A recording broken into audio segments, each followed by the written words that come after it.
let's get to way, way, way more important stuff. Yeah. Osman Arain. Uh-oh. Yeah, that's me. You found me. Wealth manager, portfolio manager. Yeah. So wait, what is a portfolio manager? What's the simplest way you can describe what that is? Yeah, it's a good question actually, because I think that, when you're a financial advisor, you can probably call yourself a lot of things. So why did we as a firm decide to go with the term portfolio manager? Right? And I'm not the only portfolio manager at Romano. There are, I believe, 9 of us in total. And the reason is because although we are financial advisors and we do financial planning, we view probably the most important thing that we do for most of our clients, and again, no two situations are the same, is constructing the investment portfolios for those clients. You build a portfolio, and then you probably manage that portfolio for them. Exactly. Okay. Exactly right. And so, the approach we like to follow is we like to use individual securities, individual stocks, individual bonds, because frankly, our opinion, and I wholeheartedly subscribe to this is part of the reason why I joined the firm. If I were to invent a firm, I would want it to use individual securities as opposed to using third-party managed products. And this is because they add just an extra layer of fees, right? And by and large, managed products like mutual funds, they charge relatively high fees. 1%, 2%. Frequently, they can be that high. I think I read somewhere the average mutual fund fee is around like 1.3%. Ouch. It's quite high. So a person on let's say they had $100,000. Yeah. Each year, no matter what, $1,300 goes straight to fees. Yeah, and in mutual funds, it's actually very hard to detect this because it actually just kind of leaks out of your asset value on a, I believe, daily basis. Daily or monthly, but I think it's a daily basis that just kind of takes a tiny little fraction of it out. You won't even notice it, but at the end of the year, of course, it's affected. It's kind of how I'm going bald. It feels that way. Well, each day, a tiny little bit falls out. I'm sorry. I wish I had some way to sympathize with you on that. But since this is mostly a podcast, as far as the podcast listeners know, I have a wonderful head of hair. Yeah. And it isn't gray at all. No. So sorry, man. Sorry about the hair. Your hair looks better than Donald Trump's. Let me just put it that way. Bigger head of hair than that guy. I can't tell if that's a compliment or not. I don't know what the hell that was. For some reason, I just had to say Trump's name for there. So speaking of good hair, hold on. Look at this guy's hair. Can you just look in the camera, please? Look at Eric Trump's hair, people. Yeah. I mean, Lancey. It's great hair. Jealous. I am jealous too. That is a fine head of hair. Imagine what kind of life, Osman, we'd have if we had that hair. I don't know. It's hard to imagine. I'm having a hard time envisioning it. It's like it goes and then it's forgotten very quickly. This is true. At least by me. Yes. I mean, you'd have to ask my wife. Same with my wife. I don't want to hear what you have to say about my hair. Okay, got it. So the individual securities is a big thing for you, and because mutual funds will just leak. Yeah, a little fallout every day. Well, and it's so there's the fee, and then there's the fact that mutual funds are active managers. Active managers underperform the market by and large. Yes, they do, which is crazy. People don't know that. It's a double whammy. Damn, it's crazy. A double whammy. Now, hold on. Now, in addition, so let's say I hire you as a portfolio manager, and you do use mutual funds, which is not good, but let's say you did. Sure, let's say that hypothetically. I pay that $1,300 every year. It leaks out every day. But don't I also pay you a fee? That is the problem. So a fee on top of a fee. Double layer of fees, and there are a lot of financial advisors out there that hit you up with a double layer of fees. Damn. And I think that is just a fundamentally flawed approach to managing investments. Mutual funds should just go away altogether. I wouldn't argue with that as a concept. I mean, I think that there's so here's call it the devil's advocate position for mutual funds that I don't buy. Okay. But I'll throw it out there as an idea, is you can buy them directly from the fund company. And therefore, you have no financial advisor, right? So you're not paying a financial advisor. Right. And if that mutual fund is one of the mutual funds that is in the minority that actually outperforms, you've made a good purchase. Yeah. Good luck with that. So yes, it can work. And I am sure that there are thousands of people out there that have done exactly that, right? But the thing is, by and large, we know for a fact, outperformance versus underperformance is a zero-sum game, right? Because at the end, all investments will perform like the market as a whole. And then the difference, of course, is you net out from fees. Mm. And mutual funds charge fairly high expense ratios by and large. I mean, that's not to say every single mutual fund. There are index funds, index mutual funds. We are not allergic to those. I will use indexed stuff because the fees on those are a small fraction of a percent, right? You're talking like 0.07%, things like that. So it's not like 1% leaking out a year. It's a 20th, a 30th tiny. of that. Yeah, tiny. Leaking out a year. Exactly, almost nothing. Yeah. Okay. Great. So I agree with you about that in the mutual fund thing. So that's my very long-winded explanation for portfolio manager. You know what? We went on a little tangent with the mutual fund, but the basic idea is basically you talk to someone, you sit them down, and you understand what their goals are. And what you'll do then is construct a portfolio of individual stocks, bonds, whatever. That is the goal. I mean, there are cases where I will use index funds or index exchange traded funds like SPY. I know that's your favorite. I love it. I use it a lot also. I mean, frequently, because there's also a cost benefit and a transaction cost issue to understand around building a portfolio of individual securities. So if it's a relatively small account, like a few $100s or something like that, right, then the most effective way to diversify that portfolio is using an index fund instead. And so I will use that in cases like that. Yes. But, if there's enough of a critical mass in the account size that I can build a cost-effective, diversified portfolio, then I will do that using individual securities. Makes sense. Yeah. Another reason, of course, right, is that if you have a $2,000 account, right, and you would like to, for argument's sake, include a high-priced stock like Amazon in that portfolio, Amazon is $1,800 a share. Wow. So you can't build a diversified portfolio, including Amazon, in a $2,000 account. Right. It just can't be done. Can't, impossible. Yeah. The balance of the account. So I'm wondering a bunch of questions because I often think, in my experience, anecdotally, is a lot of millennials are jaded. Yes. Right? They're jaded. They're scarred from the 2008 recession. They were younger. They were kids. They read about it. They heard about it. They saw their parents, ripping their hair out of their head, and they're like, "F that! I'm never going into the market." That's my experience. They're jaded and JUUL-ed. They got gold chains and rings all over them, and they're vaping. And they're vaping. And they're vaping. All right. They're wearing USBs around their neck. Right. Wow. There's so much data. Right. I just love data so much. They have data issues. We had daddy issues. They have data issues. Are millennials the majority of your clients? Are you managing money for a lot of millennials and other people, like maybe Generation X people? Or is it more baby boomers and older people? So I have a pretty good sort of across-the-board sampling in terms of my client base. But I would say most of the folks that I'm working with and most of the folks that need financial advisory services, wealth management services, tend to skew, call it sort of middle-aged, right? So probably 50s. More in the baby boom crowd. 60s, yep. Yeah, as soon as you said folks, I knew it was going to be 50. As opposed to whippersnappers and youngsters. Yeah. This explains why if you watch like any business news channel,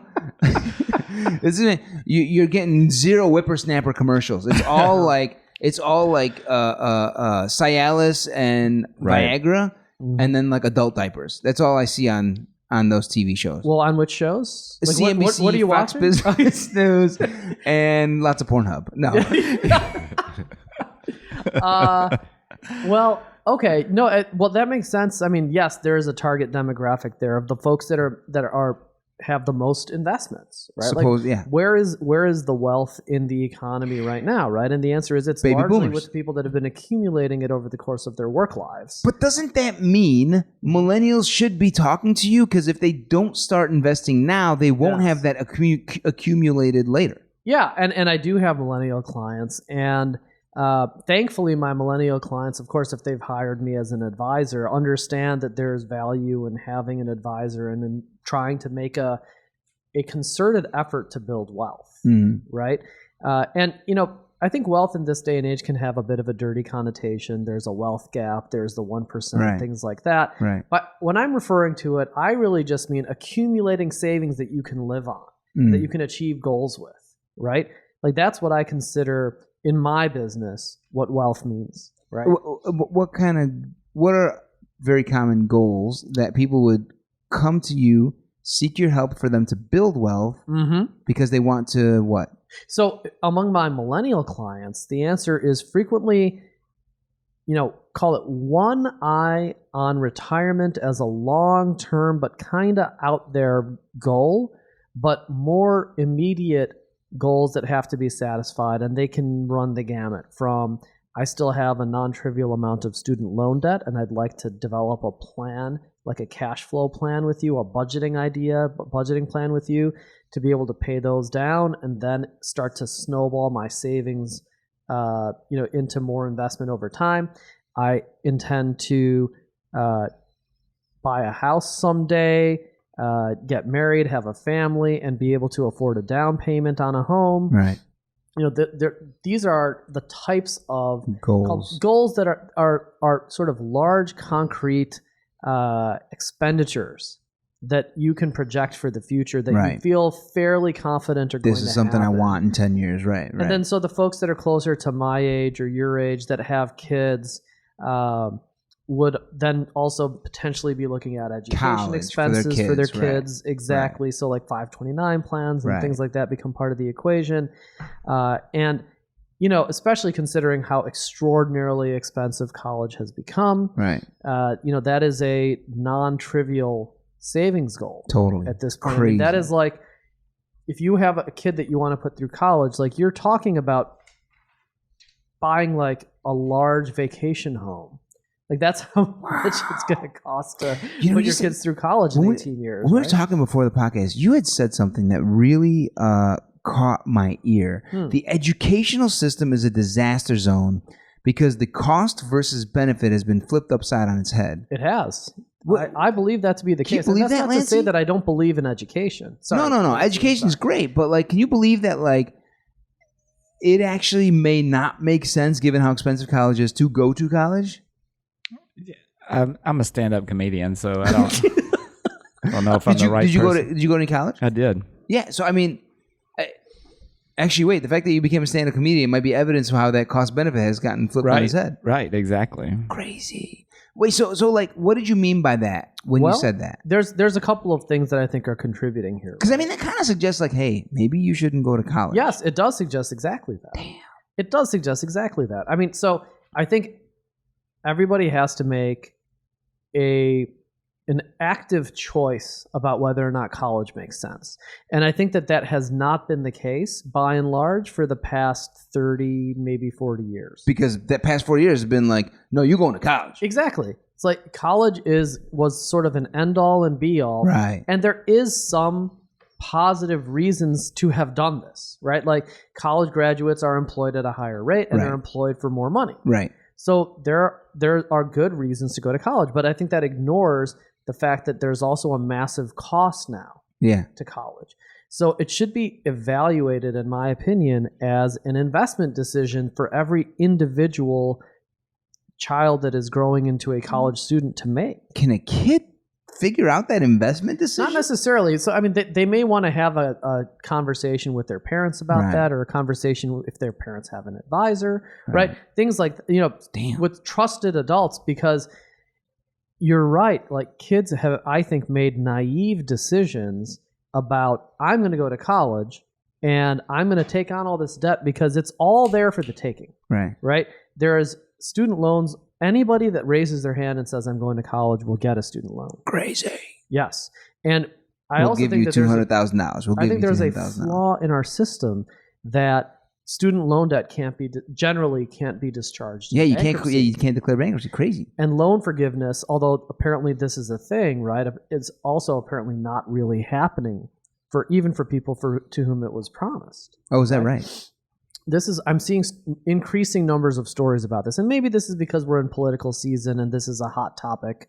Student loan debt is a hot topic in the political Warren scene. and Sanders talking about removing it all. And I don't intend to jump into the politics of that. But I think economically, The problem is that this is a system that has no stress, right? You can't discharge student loan debt in bankruptcy. So where is there any incentive for lenders to say, well, should I or should I not make a loan? Of course I should make a loan. Should I not take risk? The answer is yes, I will of course make all I will the loans lend that I it to possibly any can. kid who says they're going to college. And so that is an absence of a stressor in the system. Right?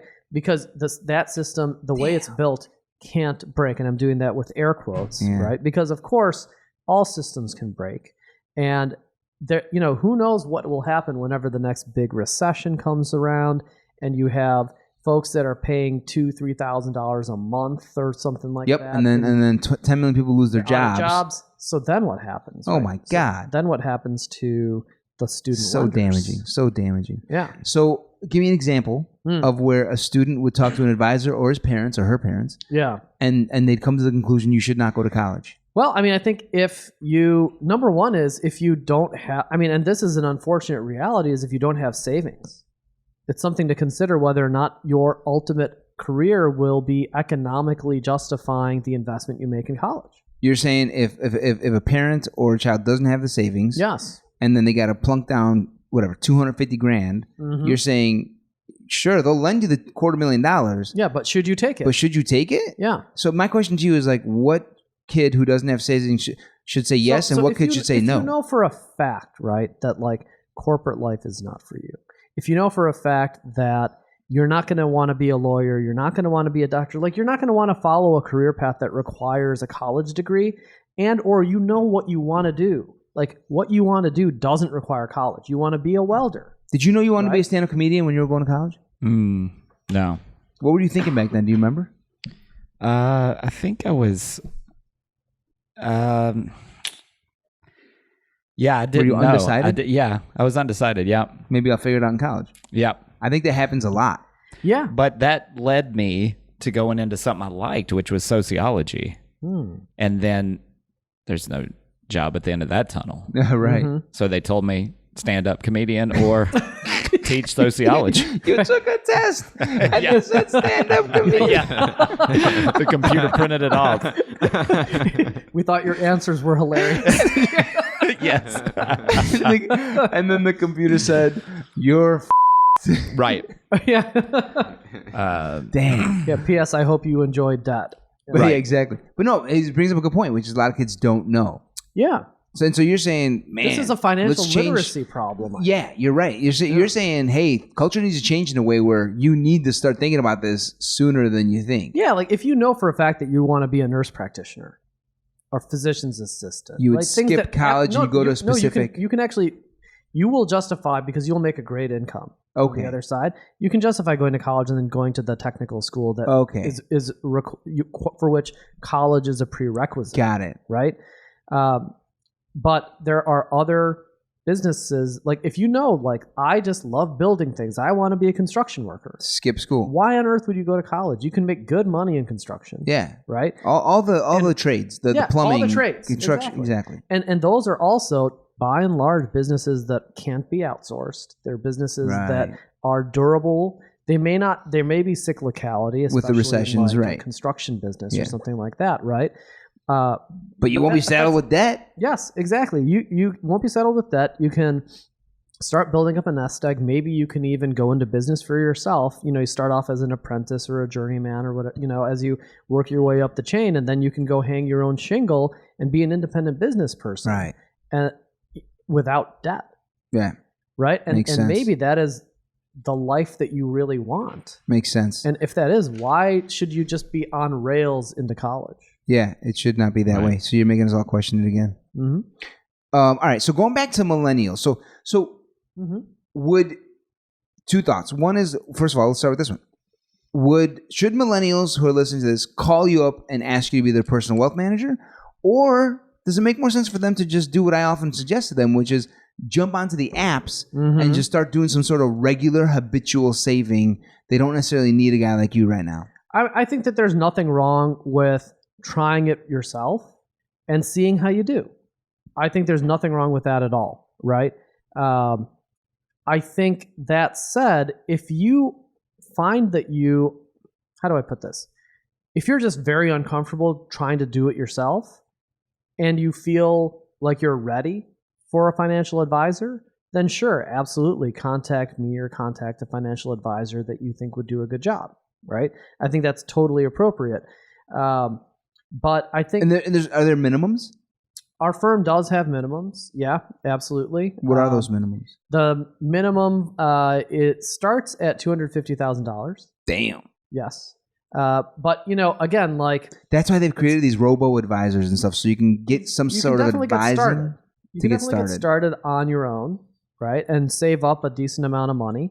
And at that point, you have to say, well, now am I still comfortable doing this myself? Sometimes the answer is yes.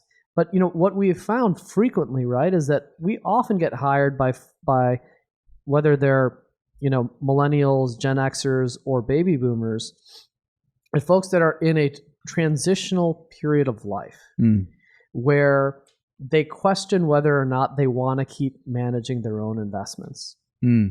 Very few people start life with a financial advisor. Right.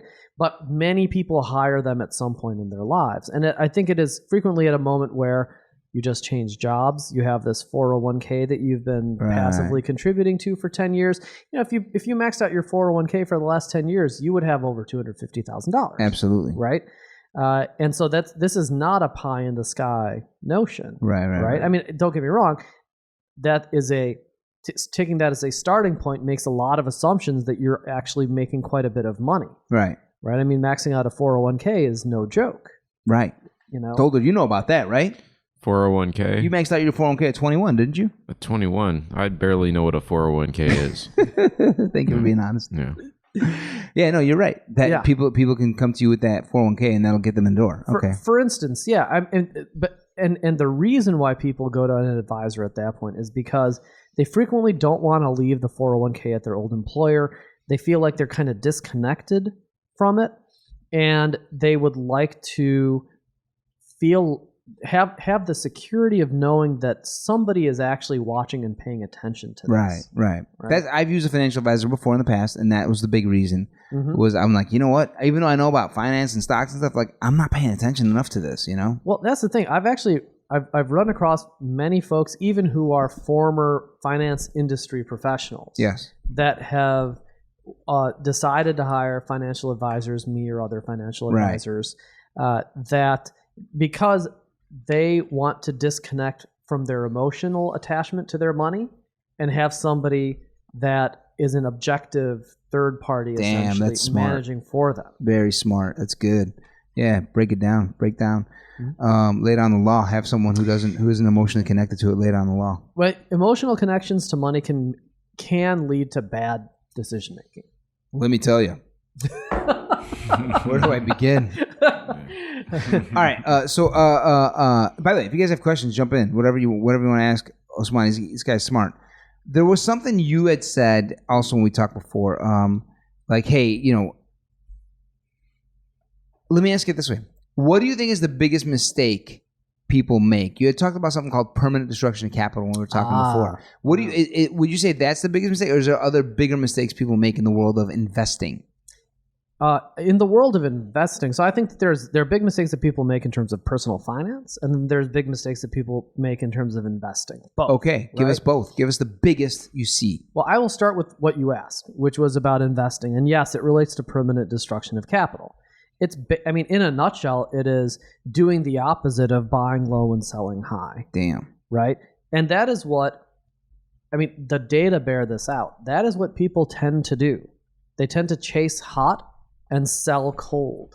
You mean you're trying to say a lot, like this is a common pattern trend? It is a verifiable pattern because what you can do is you can look at, now again, I'm not a huge fan of using mutual funds for investment, but they do provide useful data in terms of investor behavior because you can look at the difference between the return that the fund itself has generated versus the average investor in the fund.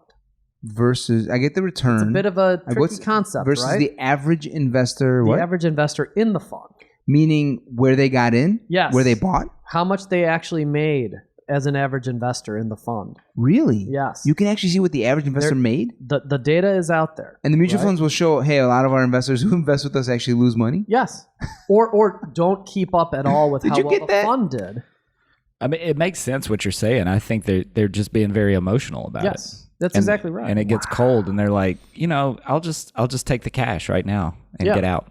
Well, that, and also what will also happen sometimes is that people will go onto like a fund screening site, like a Morningstar, right? Yeah. And they'll say, okay, I'm going to just look for the highest rated funds, which are the ones that have performed the best. You're buying at the highest time. Exactly. Oh, no. Exactly. Like, I want 5-star gold funds, and that makes me feel good about what I'm buying because Morningstar has stamped this as like, these guys do great. Right. And so you buy it, and then they just have a bad year or a bad 6-month period. And you go, wait a minute, I bought these guys to beat the market.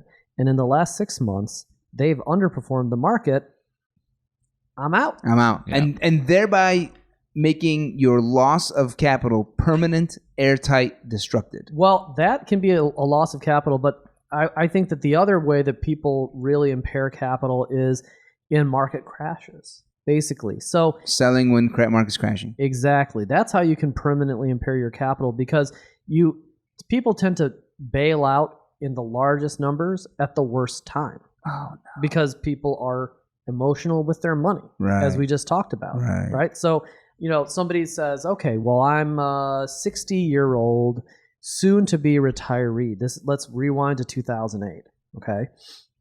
And I have done my homework, and I know that I need X dollars to live, and my portfolio is worth, I'll just make up an arbitrary number, $2 million, okay?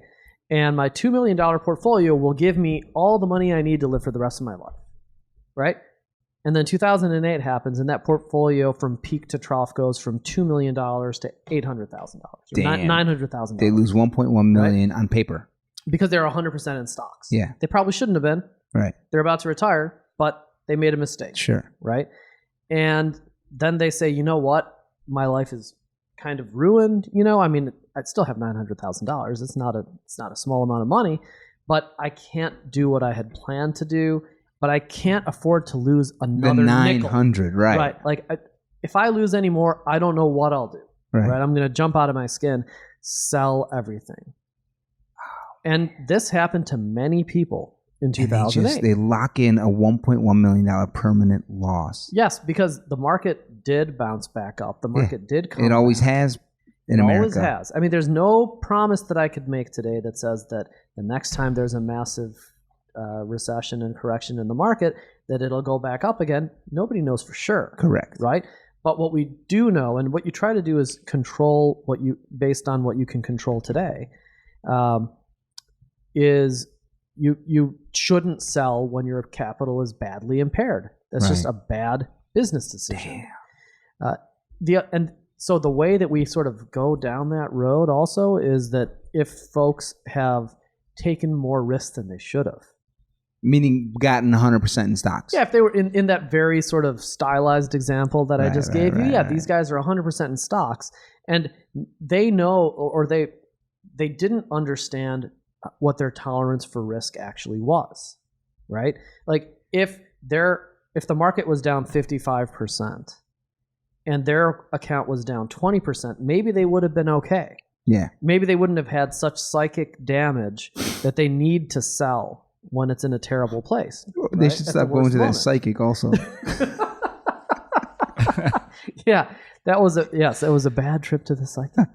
Yeah, they should fire that psychic. Yeah, for sure. Get a different psychic. But yeah, you're right. So the 20% is more. Risk you can take is also your important. psyche is not as hurt when you see 20 instead of 55. Exactly. You feel like, okay, I'm protected. Right. I'm protected against some downside risk, and I know that this isn't the number that I wanted to retire on, but I don't feel like I'm ruined. Right.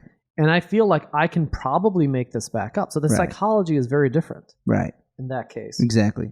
And so if only I can just get out of these adult diapers now, I'd be set. All right. So, what's the biggest mistake you see with with personal finance. So the you simple see. one there is just living above means. That's the biggest mistake you see is people living below above their means. People living above their means. Absolutely, and People are living way below their means. well, you know what's funny about that is that I have had many. I've been fortunate in my career that I don't have many clients that have been in that situation where Most of your clients are responsible. Yeah, in fact, I've had clients. A lot of my clients have been the sort of prototypical millionaire next door, right? If you've heard of this phenomenon, 10-year-old car. yes, Yeah, this is exactly it, right? Right. Like, don't buy stuff that you don't need. right. It's really simple. Or another way to put it, we talked about this the other day, is, and I think this is a lesson that a lot of your listeners can take away today, is when you have opportunities to control your expenses, when you have sort of watershed moments like you get a big raise, you get a new job that pays you a lot more. Your small business has a big windfall. So sometimes you just come into $100,000 or lawsuit or something like that. Sometimes you just inheritance. Exactly. Sometimes you just come into some money in life. It just happens once every few years or every 5-10 years. And when that happens, what are you saying? Don't spend it all. Don't immediately budget to spend it all, right? So, like, hey, executor of your dad's estate, you listening? Yeah, I listen. Yeah.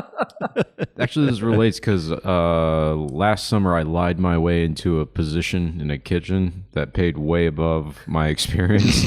What? Yeah, I did. And Did they make you chef of like Alinea? No, just prep cook. It's not even like a big position, but like I saved up like maybe like $5,000, but I drank it all. Wait. So you actually worked in the prep cook kitchen? Yeah. You lied your way into it. Now wait, did you really have to lie your way into it? Like, do you need to be highly qualified to be a prep cook?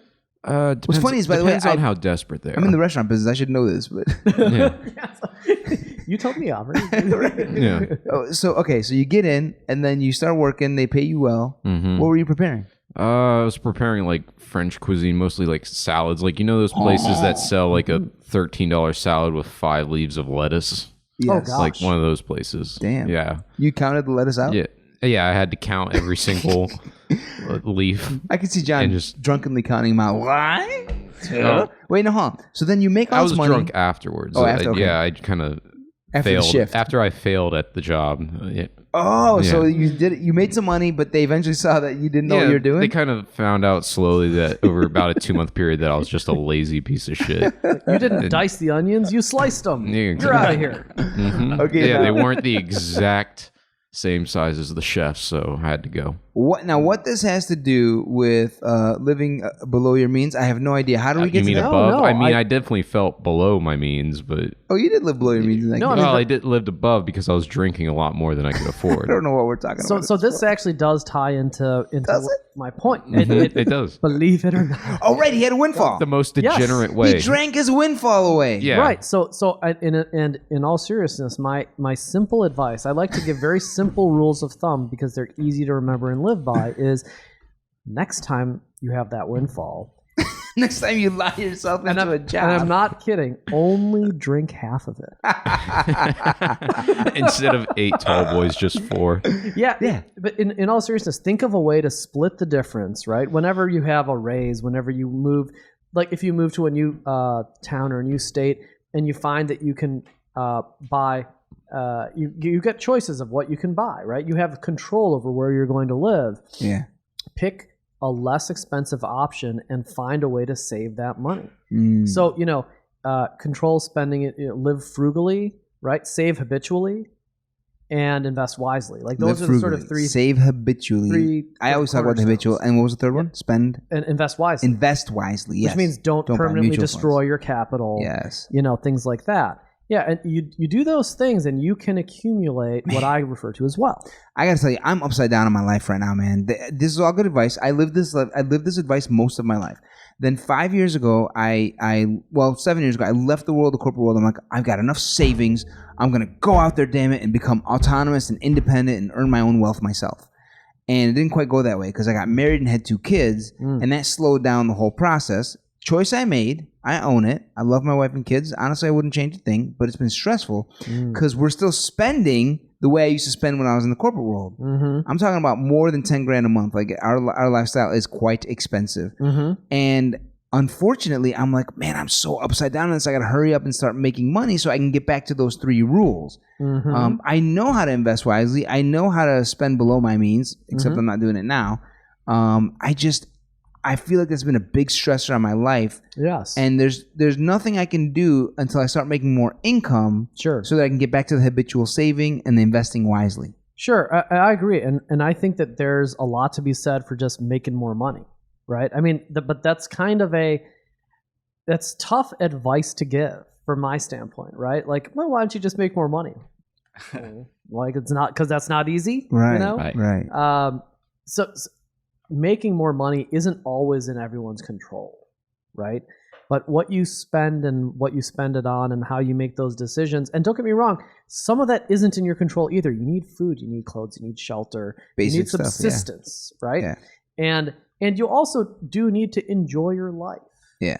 As well. So, I never counsel people that they shouldn't take some portion of what they've saved and enjoy themselves. Not too much. Okay. But the right amount. If you make that a thoughtful decision, right? That, you actually pay attention to your opportunity next time something good happens to you in terms of money, to divert it into a habitual savings plan or invest it, like if it's a single sort of windfall moment, right? Invest it in a place where you would be loath to take it out, right? Put it in an investment account where it's separate from the rest of your money that you can easily see and access. Yeah, that reminds me also one thing you said that I always tell people too, which is like, when your money's coming in from whatever job you have, try and set up a separate checking account or savings account that basically will divert your check. Let's say you get an automatic check coming into your bank account. Like, some of it should just be diverted straight to an investment account, ideally. The number I always talk about is 60-20-20. 20% just goes straight into that other account. You never even see it. And boom, over 5 years, 10 years, stuff starts to double, triple, quadruple. I did have that experience as well. It adds up. That's right, baby. Magic of compound interest. Last question. All right. What if somebody does come into a big windfall and like, I just don't trust the stock market. I'm not about this. What would you say to a millennial who thinks that way? So, I mean, that's a valid concern to have given how bad 2008 was, right? I think I wouldn't say, of course, I mean, just trust it and don't worry about it. But I would say, what are your alternatives? Right? What are your alternatives? What are your alternatives to investing? I mean, in markets in general, stocks, bonds, right? What are your alternatives if you have? And it depends on the nature of. Well, no, you mean in life? I thought what you have choices on where you're going to put your money. Yeah. Things like will you stuff it in your mattress? Will you put it in the bank? Or will you invest it in some way? Those are sort of the main. Maybe choices, real estate, right? So yeah, sure. And stocks. Real estate is a perfectly viable option for many folks that are comfortable investing in real estate. But that comes with some serious maintenance and just paying attention. You become a landlord in some ways. It's another job. It's another job, and or it is something that you have to already have experience and comfort with, right? I mean, there are definitely people out there, and you've had them on your show, that are lifelong real estate investors and that are very good at it, and they understand the business very well, right? So if that person all of a sudden walked into $1 million or an extra $1 million, they may be able to find very productive investment uses for that money in what they know best, which is real estate. Yes. I would never suggest that, if they were to tell me that's what I intend to do and I'm not going to invest in stocks, I wouldn't say, well, you're up the creek. Right. I'd say, okay, well, obviously you have a comfort there. I may make the case that maybe you don't want to put literally all of your money in real estate. Right. Diversify it. Exactly. That there is more to the investment landscape than just real estate. For somebody that isn't going to go into real estate, or let's say it's a much smaller sum of money, right? That isn't realistic to put into real estate. Then what would you do? Or if you just have, let's say $10,000 cash flow, right? So you're making $10,000. You're probably not going to put in real estate, right? No, $10,000, right? I mean, what real estate can you buy? At least around here, very difficult. It doesn't go very far. So then what are your alternatives? Right. And And you're alternatives saying generally tend to lose money. the mattress, the mattress bank. is a slow leak of your money. The Right. bank is also a slow leak of your money for most deposit accounts now. Right. Right? So a slow leak meaning that inflation will eat the value over time. Yes.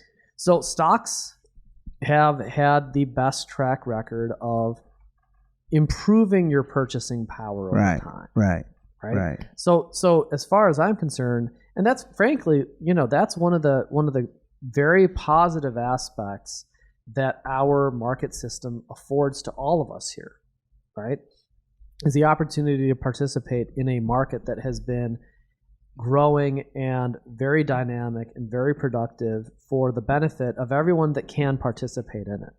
Now, that's not to say that everyone can easily participate in the stock market and that this is a piece of cake, but it is, for folks that have pensions, their pension funds are invested in the stock market. But no, it kind of is easy, especially with like Robinhood and free trades, and It's like gotten anyone easier. can just download. And You're right. It's gotten easier. It's not if like, you're a citizen, I feel like with a social security number, you should be investing. It's just investing is not what it used to be, which is just sort of a rich person's game. correct. Right. That's the point I like to make. Mhm. And the other point I like to make is like we do participate in this dynamic market that we have in this country.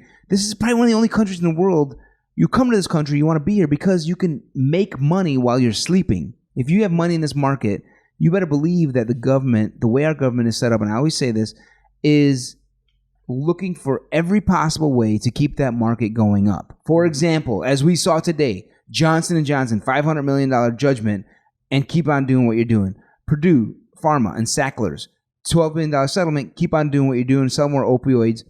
Altria, Philip Morris, $250 billion thing. Oh, keep selling cigarettes. Like they do think about this at the top, and they're like, do we really want to shut down Philip Morris? No, we need Marlboro. So here's $250 billion settlement. You continue to make $10 billion a year, and it's like that's how our government is set up. So it's like, yo, you're either you're either you're either on the menu. Or you're what? No, or from the menu, you're on the menu. What? How does it work? I don't remember. I forget. You're either the meal or you're on the menu. I don't know. Anyone know this idiom? I feel like that's kind of what it is in this What's country. the gist of it? What's the gist of it? Yeah. I forget. What's the gist of it? Eat or be eaten? Is that what Something you're like saying? eat or be eaten. Yeah. You're either eating or you're on the menu or something like that. Oh, okay. So it's almost like Need to look that up. It sounds like something funny. so something. That sounds like something that would be great to say on a comedy podcast. Yeah. Sounds like something that a person really who's run a good. podcast with over 50 episodes should probably know that off the top of his head. That's what it sounds like. But like my my point is like this country, like especially if you're working for a company, they're giving money to shareholders way before they're deciding to give big raises to employees. And so it's like, why wouldn't you participate? What I'm becoming more aware of is but participate consciously. Mm-hmm. You don't have to invest in beer companies, in the opioid companies, in the tobacco companies. Invest consciously. JCPenney, super low right now. Super Grab low. some. Yeah, penny stock. I want to say JCPenney's penny stock. Wouldn't surprise me. Do you know what's Is wrong? it? I do not know. I'm sorry. I actually don't know the answer. Would you to recommend them? that. Well, as we know, there are no individual stock recommendations today. They're still in business though. They are. I hate to say I conflate them with Sears and Kmart Yep, that they're- are in bankruptcy. Yes, they're all very similar Yeah, in my mind. Osman, it's been awesome having you on, bro. Dude, Thank you so much, man. 100% my pleasure. Lancey Joe, Thursdays 8 p.m. comedy tub at Chicago Joe's. On Irving Park and Western in Chicago. Hey, you have the radio voice, man. Doesn't he? And we're back. And we're back. John Dolder, thank you for producing, brother. No problem. And good luck on your next Project? job stealing is what I was going to say. Yeah, I'm about to get better at lying. There so, you go. yeah.